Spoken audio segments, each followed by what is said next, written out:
Bonsoir.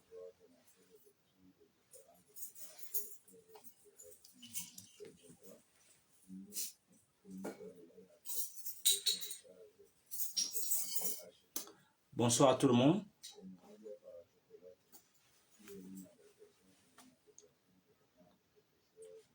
Je vous remercie de nous retrouver ce soir.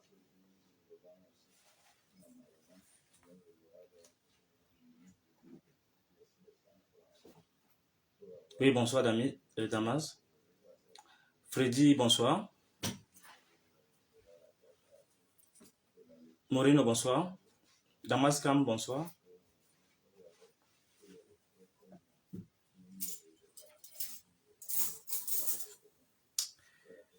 Merci de nous retrouver.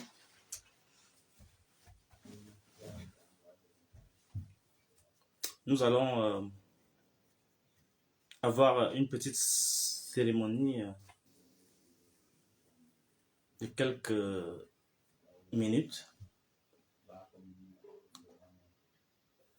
Nous avons un rendez-vous, nous avons pris un rendez-vous et nous allons nous faire le devoir de respecter ce rendez-vous. Est-ce que vous pouvez me confirmer que tout est bon? Vous pouvez me confirmer que tout est bon, s'il vous plaît?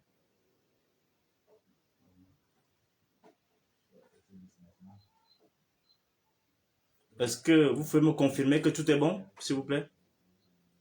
Tapi Bertrand? Thierry, bonsoir. Est-ce que vous pouvez me confirmer que tout est bon? Wilfried, bonsoir. Jean-Claude, bonsoir. Merci. Je vous prie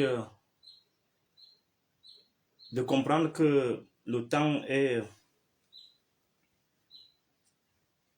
au recueillement, certes, mais aussi au combat pour que notre pays sorte de ce tunnel de misère, de ce tunnel de terreur. Donc, est-ce que vous pouvez me confirmer que tout est bon? Hi, Joseph.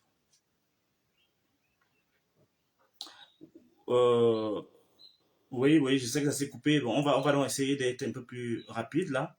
C'est bien, très bien. Donc, alors, mes chers compatriotes, mes amis de la diaspora et d'ici, nous sommes réunis ce soir pour parler de 2 ou 3 sujets. Et merci d'être nombreux, connectés. Je vous aime beaucoup. Je dois d'abord dire une première chose. Il y aura 2 ou 3 choses que je vais dire ce soir. La première chose, c'est que vous avez remarqué que je n'ai pas arrêté de faire des interventions sur Facebook. Je n'ai pas arrêté de faire des interventions dans les médias. Mais malgré la perte, malgré le départ de ma maman, je n'ai pas arrêté parce que justement, c'est sa volonté. Elle avait dit que je dois continuer de faire ce que le peuple dit et ce que le peuple m'inspire de dire. Donc, je dois vous rassurer, c'est sa volonté que je n'ai fait qu'exécuter. Son enterrement est prévu le 26 et le 26 et le 27. L'enterrement le 27, mais la cérémonie commence le 26, les obsèques le 26 et le 27 novembre. Donc, à cette occasion,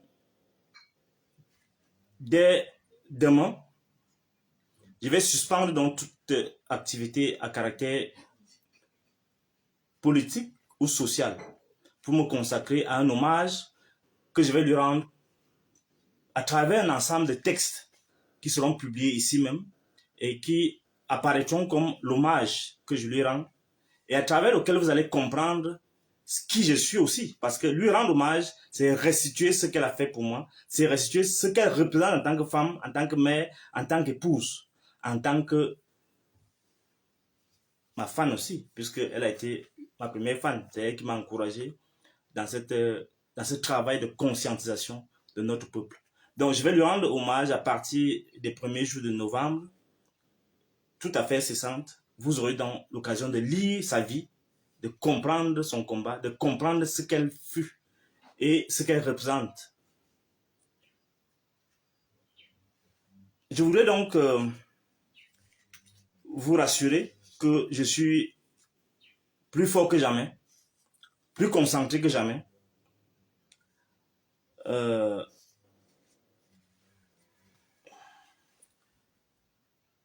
Nous avons un pays à construire et ce pays sera construit malgré les lourdeurs.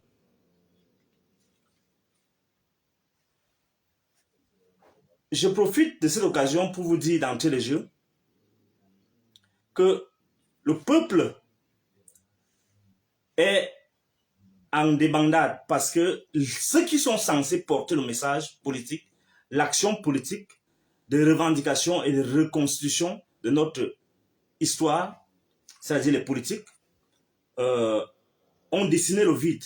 Donc, la responsabilité nous incombe désormais, nous les penseurs, supposés philosophes ou artistes ou inventeurs, de prendre le relais et d'assumer nos responsabilités. Beaucoup de collègues, beaucoup de frères, beaucoup de fans se sont insurgés lorsqu'ils m'ont vu sur une photo avec notre grand frère Anissé Ekane. Je crois que c'est Anissé Ekane, oui, au Manidem. Je ne sais pas si le direct passe. Est-ce qu'on peut me confirmer que le direct passe?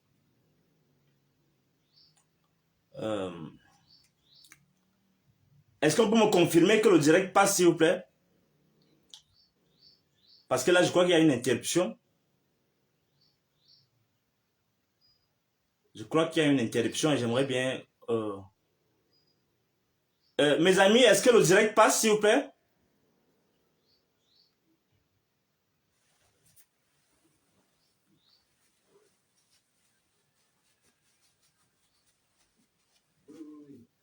Voilà, donc j'ai la confirmation que le direct passe. Je voulais donc dire à ceux qui ont été offusqués de me voir accompagné d'Anissé Ekane que, effectivement, je suis conscient du travail je ne dirais pas un travail politique, mais je suis conscient du travail qui est fait par certains hommes politiques pour dérouter. Cette photo, je dois vous rassurer vous tous, cette photo a été prise au sortir d'une émission télévision à Balafon TV, où on avait eu un long échange critique, une empoignade verbale avec entre moi et Anissé sur la question de la guerre. Et vous comprenez la gravité de ce que font nos hommes politiques. Je vais vous raconter l'anecdote avant de continuer le premier sujet qui nous réunit ce soir. L'anecdote consiste à dire ceci. Lorsqu'on entre dans la salle pour notre émission au studio, Anissé Ekane me confie quelque chose qui m'a fait beaucoup réfléchir. Il me confie que le colonel Bankui, qui est son ami, vraiment, un ami sûr, d'après lui, qui est son ami, l'avait appelé vendredi en lui disant qu'il va m'arrêter lundi ou le week-end. Vous comprenez les amitiés de nos hommes politiques et les complicités qui se nouent. Donc, Anissé Ekane me disait donc qu'il savait qu'on va m'arrêter. On lui avait déjà dit qu'on va m'arrêter. Donc, le colonel Bankou lui avait déjà confié qu'il va m'arrêter. Ce n'est qu'une question d'heure. Bon, c'est un homme politique. Il n'a pas pensé. Il n'est pas un moraliste. Il n'est pas un homme de Dieu. Et même les hommes de Dieu, ils sont toujours complices de ce cycle, de ce régime tortionnaire. Bon, bref, c'est juste une introduction pour vous dire que je suis conscient des dangers que représentent certains hommes politiques. Et là, ce n'est même pas une exception. Ils sont presque tous comme ça, les hommes politiques de notre pays. Comment on va faire décoller un pays, on va libérer notre peuple avec des individus supposés être en opposition qui font tous les coups bas les plus minables, les plus criminels contre le peuple. C'est la question que je voulais vous poser d'abord avant de continuer. Ben, je profite aussi de l'occasion pour remercier le ministre Manaouda Malachi. Des Camerounaises en détresse m'ont appelé il y a ça 3 jours pour leur dire la situation qu'ils vivent à l'hôpital central. Et toujours l'hôpital central. Elles sont séquestrées, elles étaient séquestrées depuis 2 mois pour certaines, 1 mois et demi pour d'autres, pour des questions de frais médicaux non payés, des filles de césarienne et autres. Donc, ayant envoyé mon équipe sur place, on a constaté effectivement que c'était des démunis qui étaient séquestrés à cause des factures non payées. J'ai donc fait des vidéos, j'ai fait tourner quelques images que j'ai envoyées au ministre de la Santé, qui a immédiatement, à travers son chef de cellule de la communication, que j'ai contacté, qui a aidé au dénouement de cette affaire en payant ses factures. Parce que vous voyez, un directeur d'hôpital central, d'hôpital public, refuse les instructions d'un ministre, refuse d'obéir aux instructions d'un ministre. Vous comprenez jusqu'où le pays est vraiment en totale débandade, et nous sommes en totale déroute.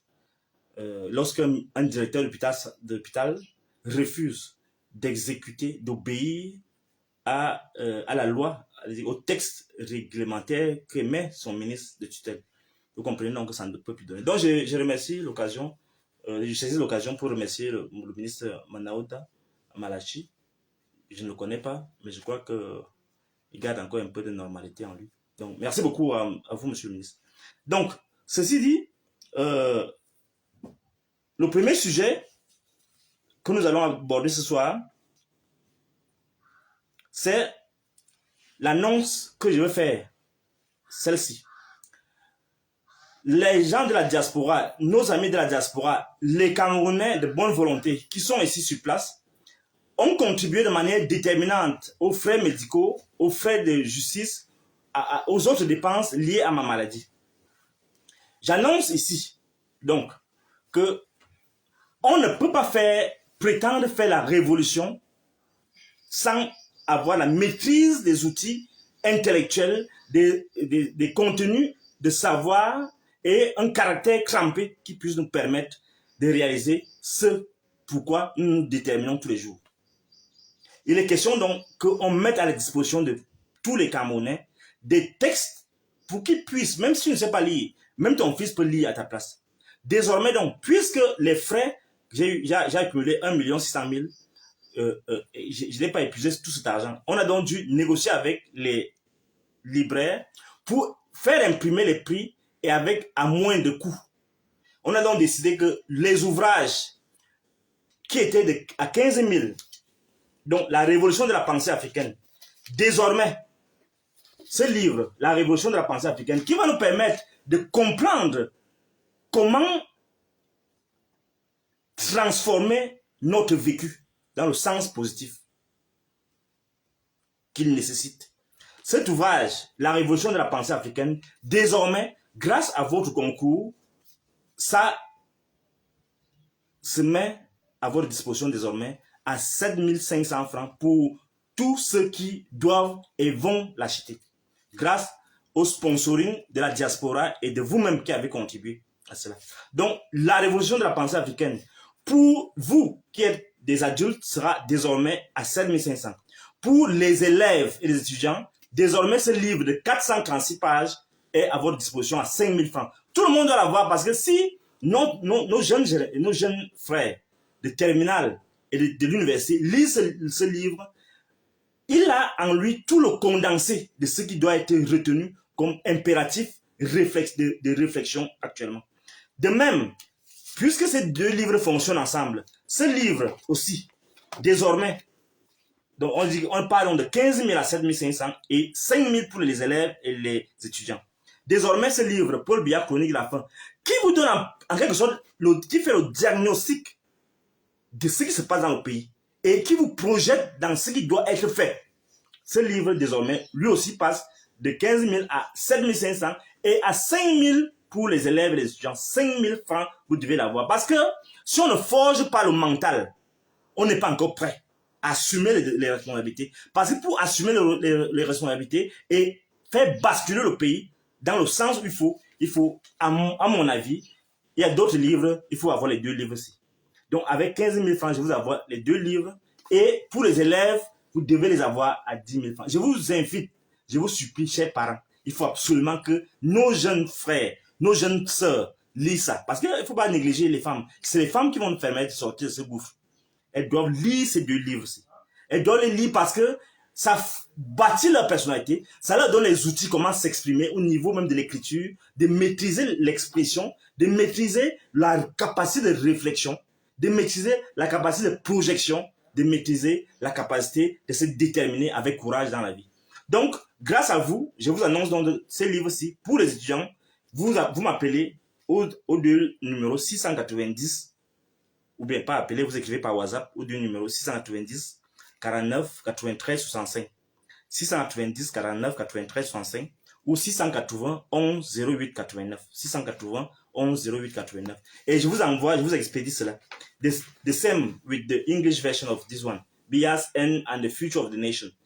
Everybody should read this book because it help you strengthen your knowledge and strengthening your will in such a way that you can act accordingly with what should be done in this country that you are building, in this federal state that where you are heading.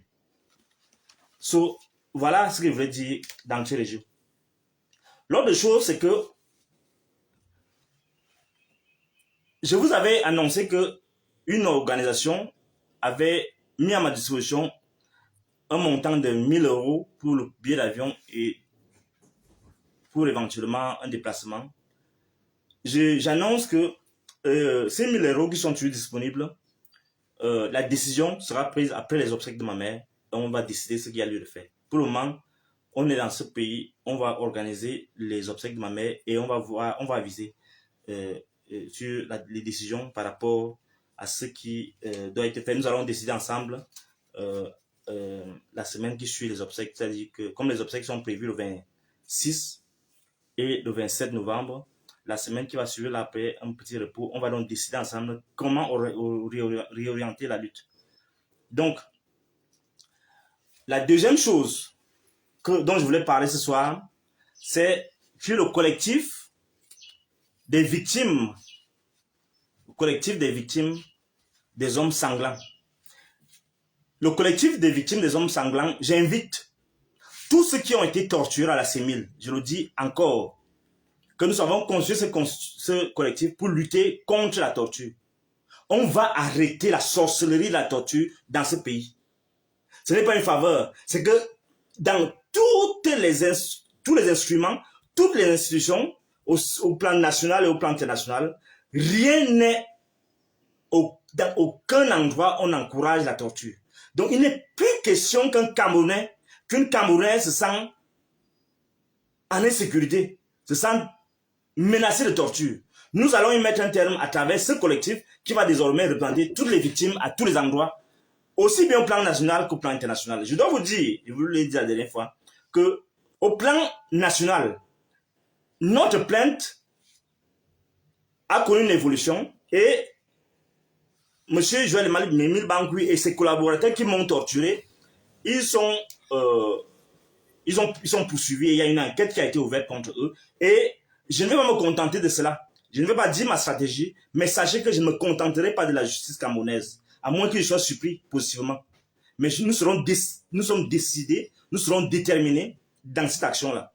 Et j'invite, parce que beaucoup de gens m'ont contacté après mon annonce de la naissance de ce collectif, pour me donner d'autres informations sur les cas de torture dans les commissariats, dans les gendarmeries, au CED. Ce pays, dans ses textes organiques, est fait pour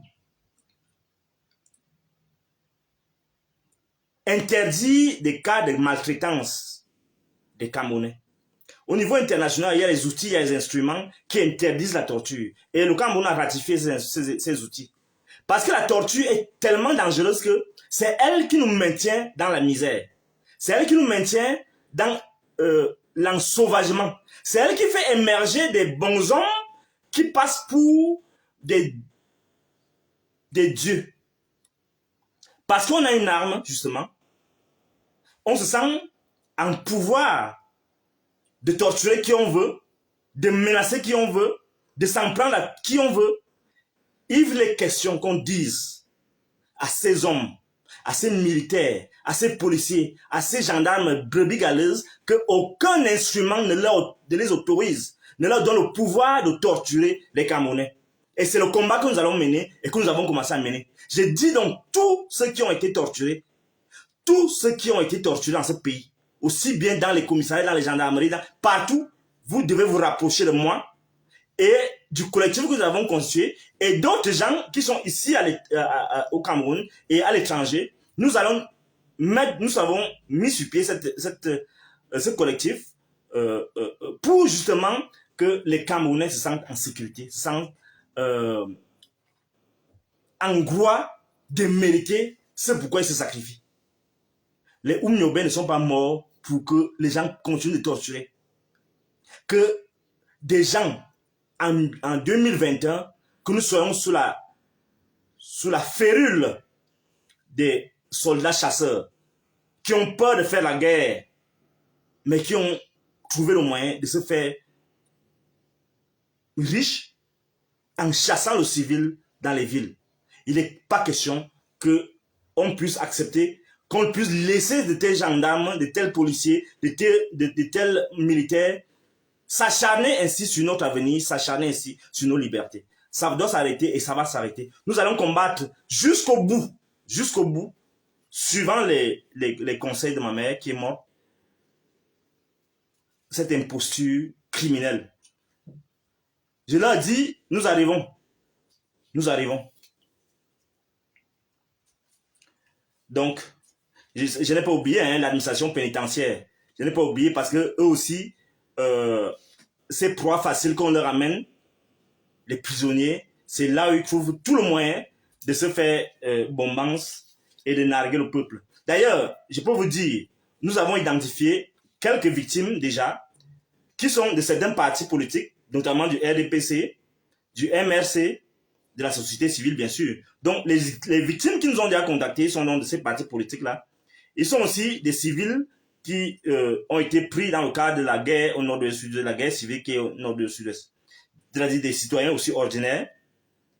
Et même certains détenus actuels de nos prisons qui m'ont contacté, dont j'ai le témoignage et la carte d'identité et tout le reste. Donc, d'ailleurs, les victimes de la CEMIL,